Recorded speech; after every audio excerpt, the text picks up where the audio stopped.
जूठन आत्मकथा की सारांश। इसमें हम लोग जानेंगे जूठन आत्मकथा का सारांश। जूठन के लेखक हैं ओम प्रकाश वाल्मीकि और यह जूठन आत्मकथा है जिसका सारांश यानी शॉर्ट में जानेंगे कि यह जूठन आत्मकथा में ओम प्रकाश वाल्मीकि ने क्या कहा है और इसमें जूठन में क्या क्या लिखा है पूरी डिटेल से जानेंगे। तो यह वीडियो लंबा भी हो सकता है।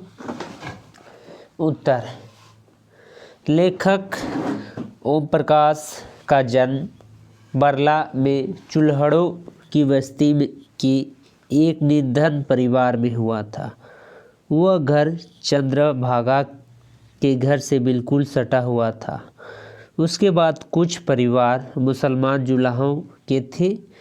चंद्रभान तगार के घर के ठीक सामने एक छोटी सी जोहड़ी थी जिसमें चुल्हड़ों के बगड़ और गाह के बीच एक फासला बना दिया था। जोहड़ी का एक बड़ा गढ़ के समान था जिसकी एक ओर तगड़ाओं के पक्के मकान की ऊंची दीवारें थी जिसके समकोण बनती हुई झिवरों के 2-3 परिवार के कच्चे मकानों का दीवारें थी। उसके बाद फिर तिगाओं के मकान थे या उनकी घर की बनावट कह रही है।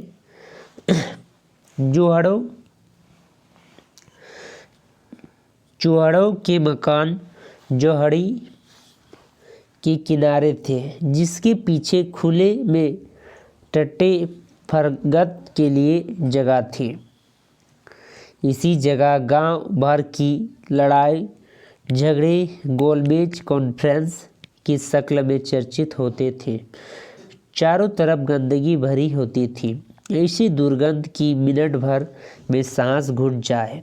यहाँ की तंग गलियों में घूमते सुअर, लंगे धकेड़ बच्चे, कुत्ते, रोजमर्रा के झगड़े, बस यह था वह वातावरण जिसमें लेखक का बचपन बीता। बिगड़ स्थित उस घर में जहाँ लेखक ओम प्रकाश वाल्मीकि का जन्म हुआ था। उस परिवार में 5 भाई, 1 बहन, 2 चाचा, 1 ताऊ का परिवार जिसमें से चाचा और ताऊ अलग रहते थे। घर में सभी कोई न कोई काम करते थे किंतु 2 जून की रोटी ठीक से नहीं चल पाती थी। तंगाओं के घरों में वह साफ सफाई से लेकर खेती बाड़ी, मेहनत मजदूरी सभी काम करते थे। ऊपर से रात बेरात उन्हें बेकार भी करनी पड़ती थी जिसके लिए वह इनकार नहीं कर पाते थे। इस बेगार के बदले उन्हें न तो पैसा मिलता और न अनाज की बजाय उन्हें अलग ही गाली गलौज और प्रताड़ना मिलती थी। नाम पुकारने की वहाँ किसी की आदत नहीं थी। उम्र में बड़ा हो तो ओ चूहड़ों बराबर या उम्र में छोटा हो तो अब चूहड़े कहकर संबोधित किया जाता था। गांव में छुआछूत की भावना इतनी प्रबल थी कि कुत्ते बिल्ली गाय भैंस को छूना बुरा नहीं था पर चूहड़े को स्पर्श हो जाने पर पाप लग जाता था। इसी माहौल में भी महज जरूरत की वस्तु भर गए थे। काम पूरा होते ही उपयोग खत्म, इस्तेमाल करो दूर फेंको, यही स्थिति भी उनके साथ थी। वही मानवीय व्यवहार की जगह गाली गलौज और प्रताड़ना सहना उनकी नियति में थी। चूहड़ों के समाज में जहाँ मेहनत मजदूरी करने के बाद भी 2 वक्त का भोजन ठीक से मसकर नहीं, वहाँ छुआछूत के माहौल में जाति होता। धूर के लिए पढ़ लिख कर पद और धन के साथ समाज में मान प्रतिष्ठा प्राप्त करना बहुत बड़ी बात थी। मोहल्ले में प्राय एक ईसाई मास्टर सेवक राम मसीहा ही आते थे जो चूहड़ों के बच्चों को घेरक उन्हें पढ़ाना लिखाना सिखाते थे।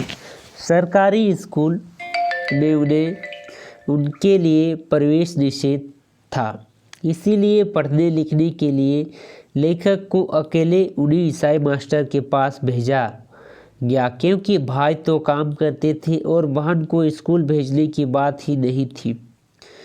केवल राम मसीहा का स्कूल खुले वातावरण में चलता था। एक दिन उसने लेखक के पिता छोटन लाल को अनबन हो गई। अपने पुत्र को लेकर पिता छोटेलाल उसे बेसिक प्राइमरी स्कूल में ले गए, जहां 5वीं कक्षा तक पढ़ाई होती थी। छोटनलाल ने वहां के मास्टर हरफूल सिंह को अपने बच्चे को पढ़ने के लिए कहा।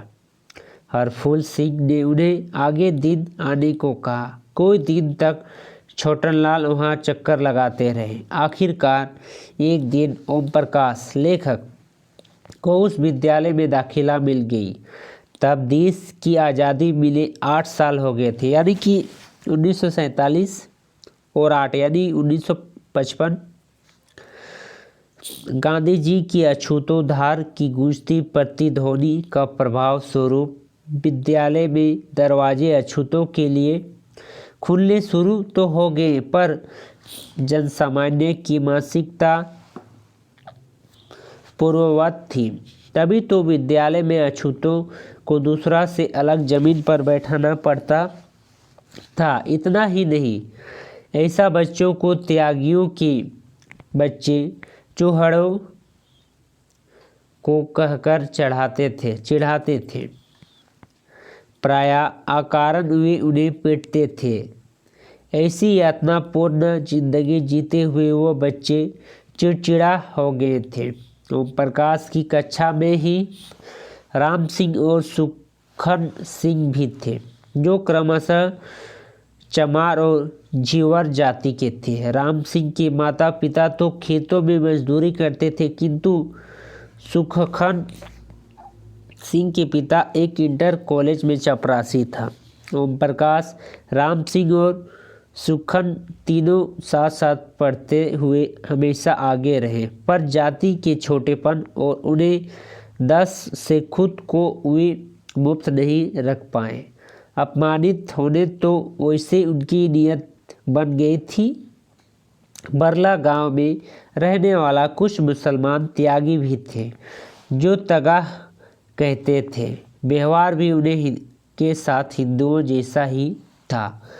कभी अच्छा साफ सुथरे कपड़े पहनने पर भी उन्हें फतियाँ सुननी पड़ती थी। ओम प्रकाश जब 4वीं कक्षा में पहुँचे, तब विद्यालय के हेडमास्टर बिशंबर सिंह की जगह कालीराम आ गए। उन्हें साथ एक मास्टर आए थे। उन दोनों को आते ही ओम प्रकाश सहित तीनों सपाटियों के लिए बुरे दिन आ गए थे। अकारण वे प्रायः पिटाई खाते रहते थे। राम सिंह तो कभी कभी बच भी जाता था। सुखन सिंह और ओम प्रकाश की पिटाई आम बात हो गई थी। यहाँ तक कि मास्टर से उन्हें गालियाँ भी सुननी पड़ती थी। हेडमास्टर कालीराम की पूरी स्कूल में दहशत थी। एक दिन उन्होंने ओम प्रकाश को शीशम की टहनी तोड़कर झाड़ू बनाने और उनसे पूरे स्कूल की शीशे जैसी चमका देने को कहा। पूरे दिन ओम प्रकाश झाड़ू लगाते रहे। ऐसा काम में अपने भाइयों की लाडला होने के कारण उसने कभी नहीं किया था। दूसरे दिन हेडमास्टर ने उन्हें झाड़ू के काम पर लगा दिया। तीसरे दिन जब वे कक्षा में जाकर चुपचाप बैठ गए, तब थोड़ी ही देर बाद हेडमास्टर चीख कर बोले, जा लगा पूरे मैदान में झाड़ू, नहीं तो मिर्ची डालकर स्कूल के बाहर गांठ निकाल दूंगा। आखिरकार डरकर ओम प्रकाश ने 3 दिन पुरानी वही शीशम की झाड़ू उठाई और रात रोते हुए मैदान में वह झाड़ू लगाने लगे। अचानक एक दिन स्कूल के पास से गुजरते हुए बाहर से आवाज़ देखकर ही अपने पुत्र ओम प्रकाश को मुंशी जी से संबोधित कर पिता छोटनलाल ने कहा, मुंशी जी क्यों क्या कर रहे हैं? बाद में मुंशी जी के साथ से झाड़ू छीनकर छोटनलाल को दूर फेंक दी और चीखे हुए कहा, मैं कौन सा मास्टर है जो द्रोणाचार्य की औकात, जो मेरे लड़के को झाड़ू लगवाए हैं। यानी कि उसके पिता उसे मजाक में कहते कि मुंशी जी क्या हो रहा है, लेकिन जब उन्होंने अपने बच्चों को झाड़ू लगाते हुए देखा तो उसने कहा कि कौन सी सा मास्टर है जो द्रोणाचार्य का औकात, जो मेरे लड़के को झाड़ू लगवाएं। ये उसने कहा उनके पिता ने, ओम प्रकाश वाल्मीकि की। यह सुनकर स्कूल के हेडमास्टर सहित सभी मास्टर बाहर निकल आए। कालीराम हेडमास्टर के पहले गाली देते हुए धमकाया, फिर तेज आवाज़ से कहा, ले जा इन्हें कहाँ से चूहाड़ों को के पढ़ाने चला है, चला जा, नहीं तो हाड़ गाड़ दूंगा। अपने पुत्र मुंशी जी को साथ लेकर छोटनलाल घर की ओर चल दिए। मास्टर कालीचरण की हरकत पर उन्हें शर्मिंदा करने का ख्याल छोटनलाल को अवश्य आया, पर हुआ ठीक उल्टा। सबने उससे प्रक्रांत से एक ही बात कही, मुसलन क्या करोगे स्कूल भेज के, या कौवे भी कावी हंस बन सकी हैं? तुम अनपढ़ गवार लोग क्या जानो विद्या जैसे कैसे हासिल न होती। अरे चूहड़ों के जाकत को झाड़ू लगाने को कहा दिया तो कौन सा जुल्म हो गया, या फिर झाड़ू ही तो लगाई है। द्रोणाचार्य की तलियां गुरु दक्षिणा में अंगूठा तो नहीं मांगा आदि।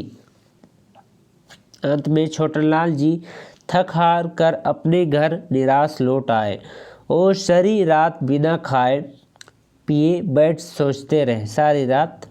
अगले दिन मुंशी जी के लिए वे तड़के प्रधान सगवा सिंह की बैठक में पहुँचे। वहाँ हेडमास्टर की शिकायत करते हुए अपनी आंखों में आंसू भरे प्रधान जी को आगे गिड़गिड़ाते रहे। प्रधान जी के आश्वस्त करने का ओम प्रकाश अगले दिन जयप्रकाश पहुंचा और कक्षा में डरा समरा बैठा था।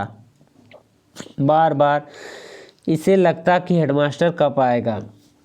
गांव में गेहूं की टहनी के समय खेतों में मजदूरी के लिए तगाओं के साथ गेहूं टहनी करने वाले मजदूरों की काफ़ी हुकूमत होती थी। मजदूरी करने में अधिकतर तंगा काफ़ी कंजूसी करते थे। मंजूरी के रूप में मजदूरों को 21 पूली पर एक पूली मिलता था, जिसमें 1 किलो से कम गेहूं निकलते थे। ऊपर से बोझा की लदाई कटाई अलग, जिसके हवस में उन्हें न तो पैसा दिए जाते थे और न ही अनाज। बाद में थ्रेसर की अनुपलब्ध के कारण गेहूं काटने वाले उन्हीं मजदूरों की वेलों में दनी बाद में भूसे से गेहूं को अलग करने के लिए औसौनी भी करनी पड़ती थी। यह कार्य मजदूरों के लिए बहुत ही लंबा, उबाऊ और थकने वाला होता था, जो प्रायः वहीं के चूहड़ों चमार ही करते थे। ऐसा काम में ओम प्रकाश के माता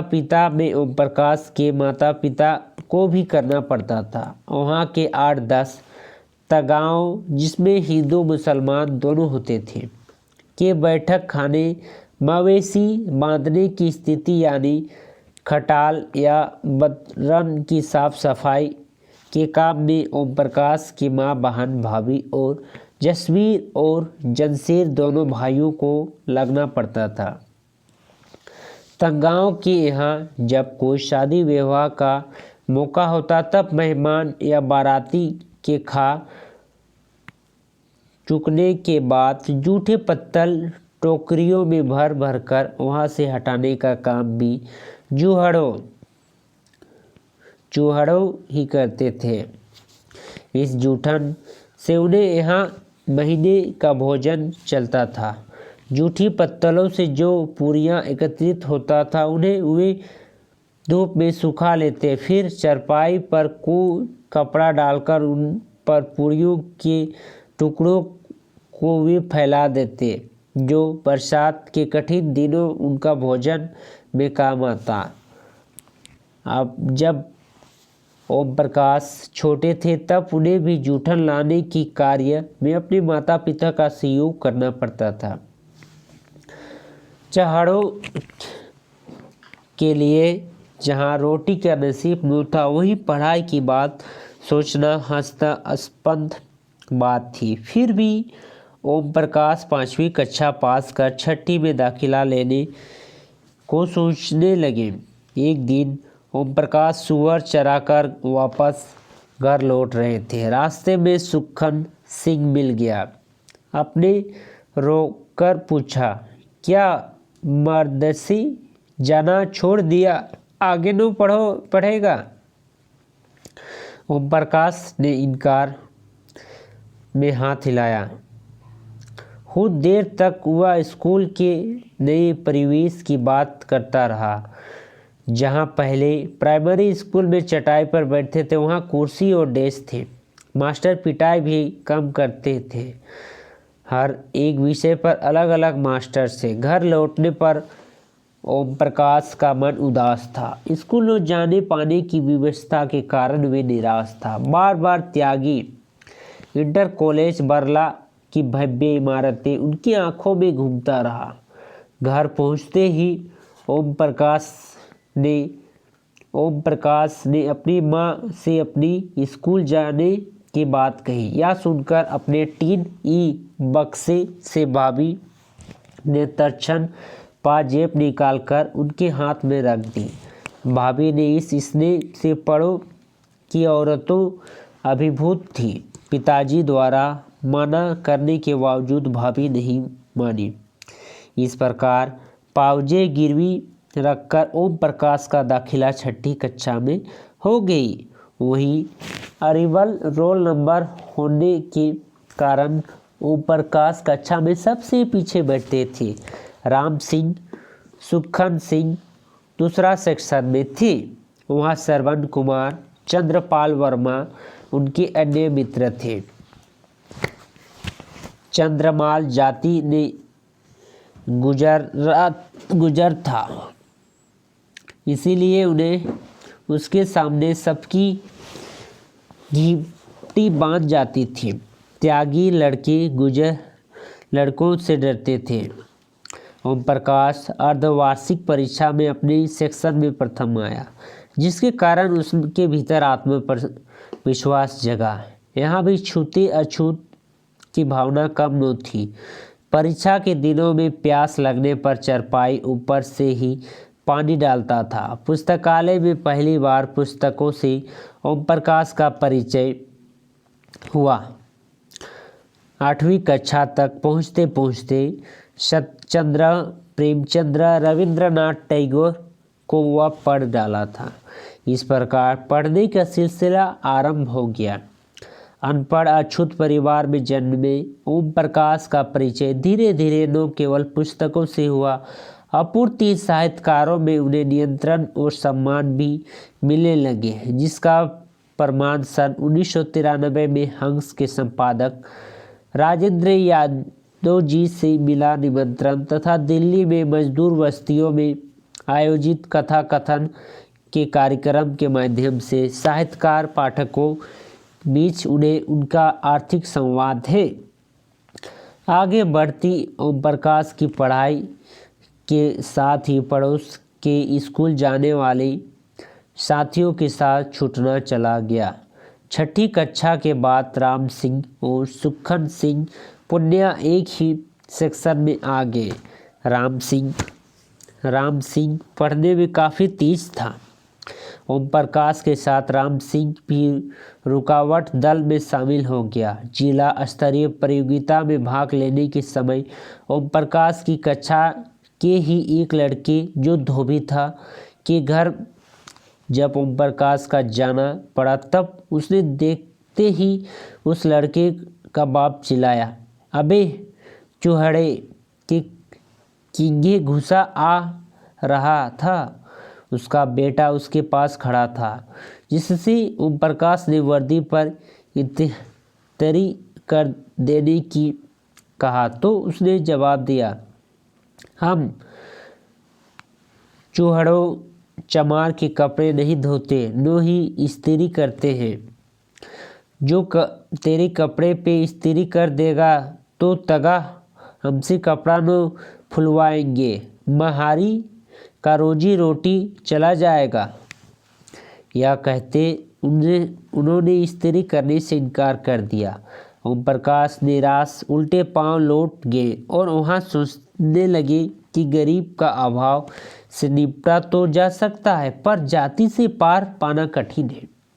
आगे भी ओम प्रकाश की पढ़ाई जारी रहती है। उन्होंने समस्याओं को रूबरू होना पड़ा। कुतुबपुर के रहने वाले एक योगी त्यागी मास्टर थे जो इतिहास और अंग्रेजी पढ़ाते थे। वे पढ़ाते तो ठीक थे, इतिहास के प्रति जिज्ञासा भी ओम प्रकाश के अंदर उन्होंने ही जगाई, पर कक्षा पर कोई गलती हो जाने पर पीटने की वजह कमीज पकड़कर उन्हें खींचते कि कमीज अब फटी। वह पूछते, सुअर की कितनी साटे, सुअर की गोश्त की बोटी खाई है, एक पाँव को खा ही लेते होंगे। ऐसी बात सुनकर ओम प्रकाश का रोना आ जाता था। ओम प्रकाश की परदादा का नाम जहरिया था, जिसके 2 पुत्र थे, बूत और कुंदन। बूत के 2 बेटे से शगुन चंद्र और छोटन लाल, यानी ओम प्रकाश की पिता। शगुन के सिर्फ एक बेटी थी जो रुगहड़ी के पास पनियाली ब्याही थी। उसकी पति भरजबाई बनकर रहता था। छोटन लाल के 5 लड़के और 2 लड़कियां थीं। सबसे छोटी लड़की सोमी जब 2-3 साल की तब गुजर गई थी। सुखवीर सबसे बड़ा पुत्र था। उसके बाद जगदीश जो 18 की आयु में गुजर गया था। सबसे छोटे जसवीर, फिर जनशेर और उनसे छोटा ओम प्रकाश। भाइयों में सबसे छोटा तथा माया उससे छोटी थी। बारला इंटर कॉलेज में कोई गांव के लड़के पढ़ते थे।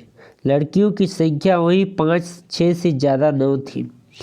1-2 लड़कियां अध्यापकों की थी। लड़कों में भी अधिक संख्या त्यागियों की थी। दलित परिवार इक्का दुक्का ही पढ़ने आते थे। ओम प्रकाश उन्हीं में से एक था। ओम प्रकाश 7वीं कक्षा अच्छे अंक से पास कर 8वीं में पहुंच चुका था। अपनी कक्षा के 4 अच्छे विद्यार्थियों में ओम प्रकाश भी एक था। पढ़ाई में तेज होने के कारण उन्हें ईर्ष्या का पात्र बन गया था।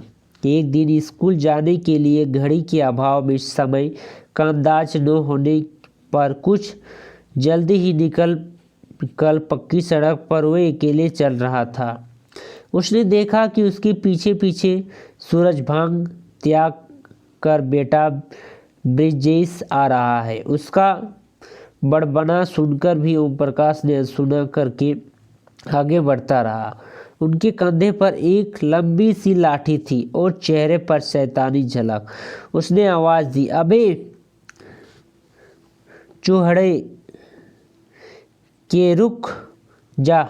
ओम प्रकाश ने झोले पर अपनी लाठी में फंसाकर गोल गोल झोले लगाया, फिर उन्हें दूर फेंक दिया। झोला सड़क के किनारे की खाई में गिर गए, जिसे निकालने में पांव कीचड़ में सन गए।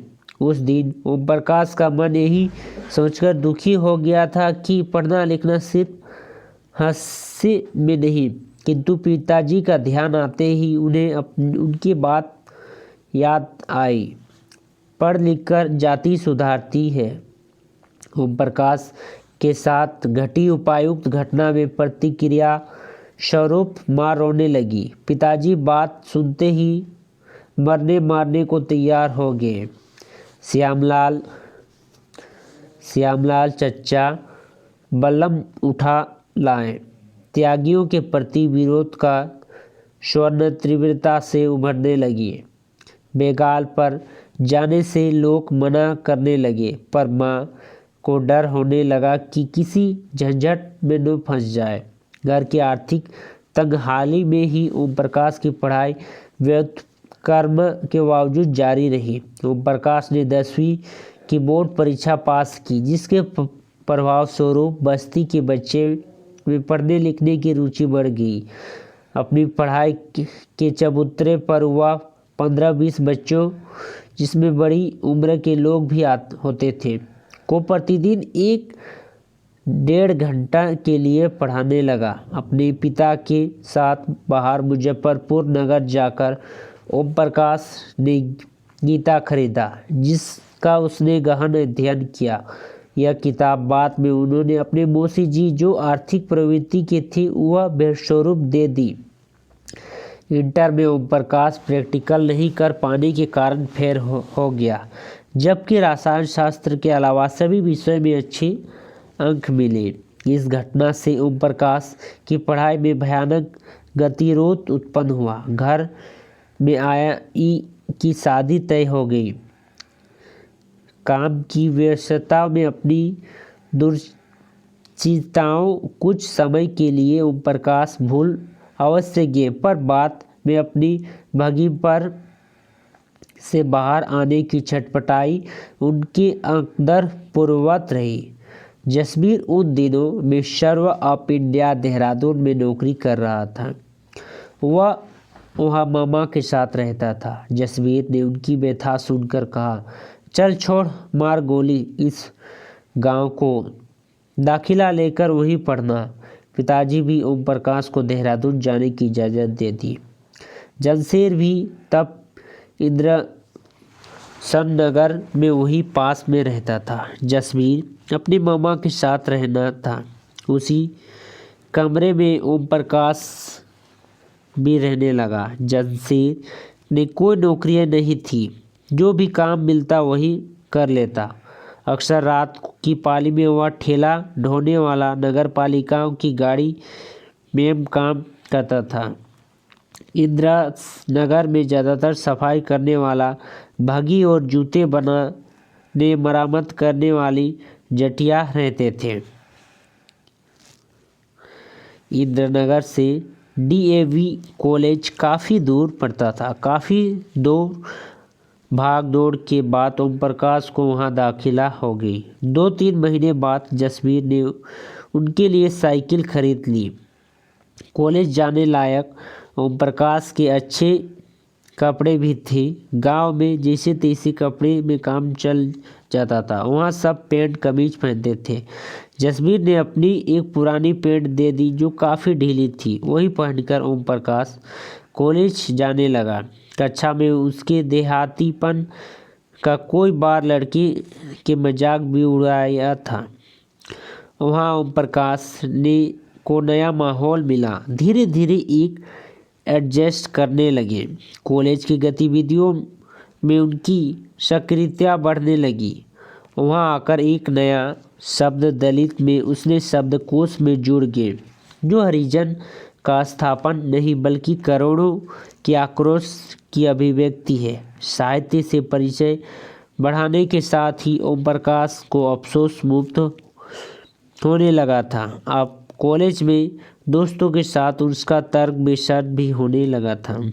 वहीं पढ़ाई लिखाई के अलावा कोई अन्य काम नहीं कर पाने के कारण मामा से उन्हें गांव वापस भेज देने की धमकी भी मिली, पर ओम प्रकाश अपनी पढ़ाई जारी रखने के प्रति दृढ़ संकल्प था। वे सब काम जो ओम प्रकाश करते पढ़ाई का हिस्सा लगता, पर मामा और जसबीर वे सब फालतू थे। एक दिन कॉलेज के कुछ लड़की किसी ट्रेनिंग की बात कर रहे थे। पुरुषोत्तम भी उन्हें के साथ था। ओम प्रकाश भी उनके पास जाकर बैठ गया, किंतु बातचीत उसकी समझ में नहीं आई। बात में पूछने पर पुरुषोत्तम ने सारी बात बताई।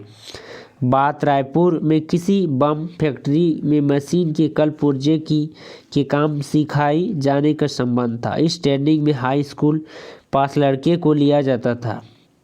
पुरुषोत्तम के साथ ओम प्रकाश रायपुर के लिए रवाना हो गया। वही ऑर्डिनेंस फैक्ट्री में की लिखित परीक्षा में ओम प्रकाश का चुनाव हो गया। इस तरह अपनी पढ़ाई बीच में ही छोड़कर वे आत्मनिर्भर बनने के लिए प्रशिक्षण प्राप्त करने लगा। अब भत्ते के रूप में उन्हें 107 रुपया प्रतिमाह मिलने लगा। एक वर्ष के बाद ऑर्डिनेंस फैक्ट्री में एक प्रतियोगितात्मक परीक्षा हुई, जिसमें ओम प्रकाश चुने और द्वितीय उच्च परीक्षण के लिए उन्हें जबलपुर जाना था। वहां जाने के बाद पूर्व ओम प्रकाश अपनी माता पिता से मिलने गांव गया। पिताजी की खुशी होकर यह कहा, जितना दूर जाओगे उतना ज़्यादा दुनिया देखोगे। किंतु माँ को चिंता हुई। सन 1968 की 1 जुलाई को ओम प्रकाश जबलपुर स्टेशन पहुँचे। परीक्षण संस्था के छात्रावास में ओम प्रकाश को एक नई दुनिया से साक्षात्कार हुई। परीक्षण संस्था की बंदी बधाई दिनचर्या के मध्य था कथा पढ़ने का भी अवसर मिल जाता था। शतरंज के खिलाड़ी, कहानी, सारा आकाश, उपन्यास, राजेंद्र यादव आदि पढ़ने के साथ ही वहाँ वे एकांकी लेखन, मंचन और निर्देशन करते रहे। वहाँ ओम प्रकाश और विजय बहादुर दोनों साथ रहते थे। जाति को लेकर छात्रवाद और उसके बाहर हुआ तकलीफदेह स्थिति नहीं थी जो गांव में थी। जबलपुर में परीक्षण के 2 वर्ष व्यस्तता भरे रहे।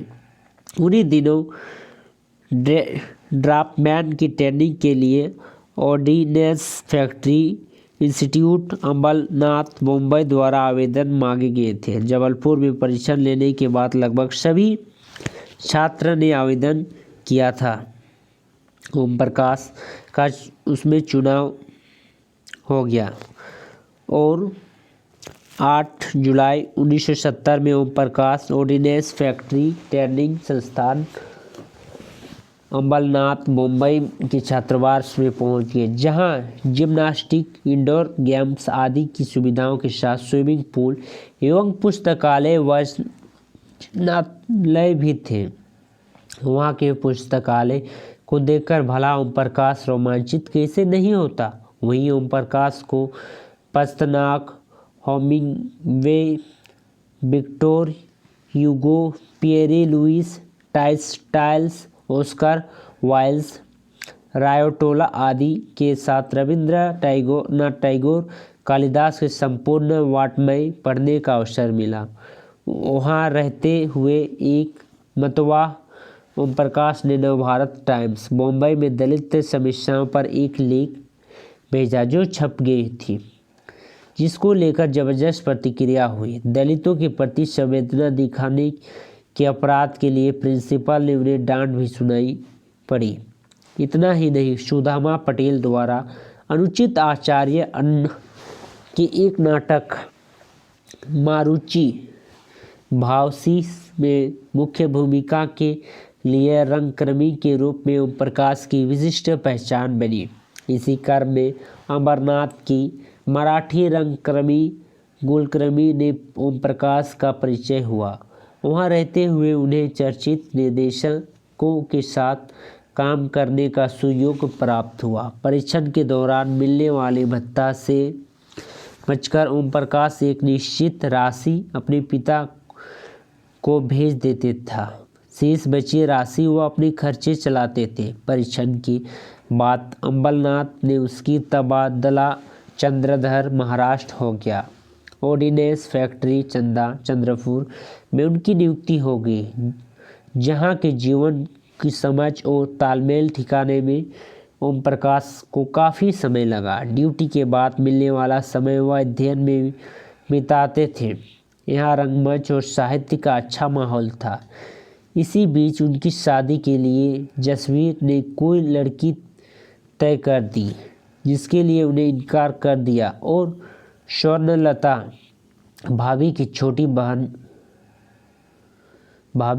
बहन चंदर से उन्होंने 27 दिसंबर 1973 को शादी कर ली, जिसके लिए उसकी मामा नाराज भी थे। चंद्रपुर में रहते हुए ओम प्रकाश को दलित चेतना की अद्भुत तेजस्विता का दर्शन हुआ। पहले से दलित आंदोलन का ऊर्जा उसके भीतर संचित था। वहाँ खुद को उस आंदोलन के साथ जोड़कर उसे बेहद आत्मसंतुष्ट मिला, किंतु इस आंदोलन से जुड़ने के साथ ही उन्हें कोई मित्र दूर हो गए। वहाँ रहते हुए एक दिन ओम प्रकाश को अपने पिताजी का पत्र मिला, जिसमें वहाँ अपने माँ को बीमार होने का समाचार मिला। पत्र मिलते ही ओम प्रकाश अपने माँ को देखने के लिए गांव निकल गए। वहाँ माँ का स्वास्थ्य देखकर उसकी राहत की सांस ली। शादी के बाद चंदर यानी चंदा को अपने साथ वे चंद्रपुर ले आए। चंद्रपुर में कोई आत्मीय मित्र के मिलने से ओम प्रकाश का अनवरत आगे बढ़ने की प्रेरणा मिली। अपनी पूरी ऊर्जा वहाँ उन्होंने आंदोलन में झोंक दी। दलित आंदोलन को महाराष्ट्र में दलित पैंथर में एक नया रूप दिया। दलित पैंथर के सक्रिय साहित्यकारों से मराठी दलित साहित्य को भी एक नए तेवर मिले थे। पारंपरिक साहित्य की तुलना में दलित साहित्य अधिक जीवंत और प्रगतिशील था। माँ से आ रही चिट्ठी में जब माँ के बीमार होने का समाचार मिला, तब ओम प्रकाश अपनी पत्नी चंदा के लिए गांव चले गए और वहाँ माँ को ठीक होते देखकर वे चंद्रपुर लौट आए। किंतु एक सप्ताह बाद उनकी माँ गुजर गई, जो समाचार उन्हें पुत्र के जरिए 2 महीने बाद मिला। उसके मन में माँ का अंतिम यात्रा में शामिल नहीं हो पाने का गहरा दुख था। माँ के गुजरने के बाद उनकी पिताजी भी बीमार रहने लगे। उन्होंने ओम प्रकाश देखने भी गए और जिस दिन गांव से लौटे उसी रोज उनके पिताजी भी गुजर गए। यह समाचार कुछ दिनों बाद ओम प्रकाश को चंद्रपुर में रहते हुए मिला। इस प्रकार माँ और पिताजी की अर्थी को कंधा नहीं दे पाने का दुख अपने मन में छिपाए ही जुझारू कर्मठ व्यक्ति की धनी ओम प्रकाश अपने जीवन संघर्ष से जूझते हुए हिंदी प्रांतों में दलित चेतना के प्रसार में जुट गए। चंद्रपुर में रहते ही वे देहरादून के विभाग में शुरू हुए नए प्रोजेक्ट के लिए ओम प्रकाश ने भी अपना नाम दिया, जिसकी स्वीकृति उन्होंने अप्रैल 1985 में मिला। आखिरकार उसने स्थानांतरण 22 जून 1985 में ऑर्डिनेंस फैक्ट्री चंद्रपुर से ऑर्डिनेंस फैक्ट्री देहरादून के लिए हो गया। चंद्रपुर में 13 वर्ष गुजर गए, इसीलिए चंद्रपुर छोड़कर उन्हें ऐसा लगा जैसा अपने घर छोड़ दिए हैं। GDS एक्सप्रेस से वे देहरादून पहुंच गए। वहां पहुंचने के साथ उन्होंने तमाम लोग पीछे छूट गए, जिसके साथ रहते हुए उन्होंने सुख दुख बांटे थे। वही कारण था कि देहरादून में रहते हुए वे महाराष्ट्र प्रवासी के दौरान हुए अनुभव को भुला नहीं पा रहे थे। उनके वाल्मीकि सरनेम के कारण वहाँ लोग उन्हें ब्राह्मण समझ बैठे थे। इस सरनेम के खिलाफ सीमा और चंदा ने मिलकर एक संयुक्त मोर्चा भी बना दिया था और इस सरनेम को लेखक डॉक्टर सुखवीर सिंह से भी काफ़ी चर्चा हुई थी। उन्होंने आजकल उनमें एक समीक्षा वाल्मीकि की बजाय ओम प्रकाश खेलवार के नाम से छपवाई थी। इस प्रकार सरनेम के कारण भी उन्हें असह्य दशा झेलना पड़ा। वक्त के बदलने के साथ यूँ तो बहुत कुछ बदल गया, यह दलितों के प्रति जनसाधारण की मानसिकता नहीं बदली। लेखक के ही शब्दों में आज जाति एक विशिष्ट और महत्वपूर्ण घटक है, जबकि यह पता नहीं होता कि आप दलित हैं तो सब कुछ ठीक रहता, जाति मालूम होने से सब कुछ बदल जाता। ये थे ओम प्रकाश वाल्मीकि का जूठन आत्मकथा का सारांश। इसमें उन्होंने बताया वह किस प्रकार अपने संघर्ष से बाहर निकले थे।